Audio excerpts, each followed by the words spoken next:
A St. Paul man convicted of a massive sextortion scheme affecting more than 1,000 victims has been sentenced. Good evening. I'm Kelsey Carlson. And I'm Amy Huckard. Vang pleaded guilty back in June to victimizing hundreds of girls. Rob Olson joins us live from St. Paul. Now, Rob, this is a massive case and an important one to highlight.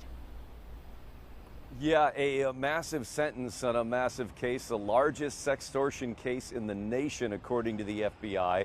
More than 1,100 victims in all 50 states, including in 13 other countries. A very stiff sentence handed down today, and the victims spoke in court to a handful of them, the devastating counts of how this completely ruined their lives and made them consider ending their lives.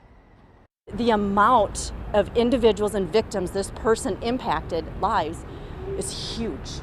FBI Special Agent Brenda Bourne spent 2 years investigating the case of 31-year-old Vang of St. Paul and says they found more than 1,100 victims ages 12 to 17 that Vang contacted through various social media sites. Posing as teen boys and sometimes teen girls, he'd convince them to send nude pictures or videos, which he would then use to blackmail them to keep sending more. The amount of courage that it took for our victims to actually come here today and face him. For some of our victims, this is the first time they had seen him or heard him. In St. Paul's federal court, about a half dozen of those victims spoke about how Vang destroyed their lives, how the fear and the constant harassment would drive them deep into depression, withdrawing from friends, quitting sports. They would cut themselves and want to kill themselves. Vang was sentenced to 43 years in federal prison, the judge telling him his conduct was calculated and cruel, that he created unbounded and everlasting harm.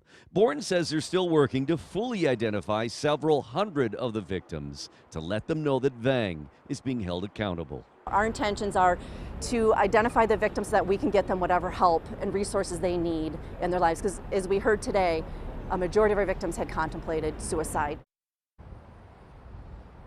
Yeah, they've identified, meaning they've figured out, based on the social media accounts, about 700 to 800 of these victims. So again, several hundred here that they're still trying to figure out who they are so that they can contact them. It's not to bring more charges, it's to give them peace of mind and to get them help. Now, Vang did make a statement in court today too, apologizing, saying that he felt shame, but the father of one of the victims who spoke today also spoke, saying that that apology was nowhere near enough, that he deserved to die and rot in his prison cell. Live in St. Paul, Rob Olson, Fox 9. All right, thank you, Rob. Well,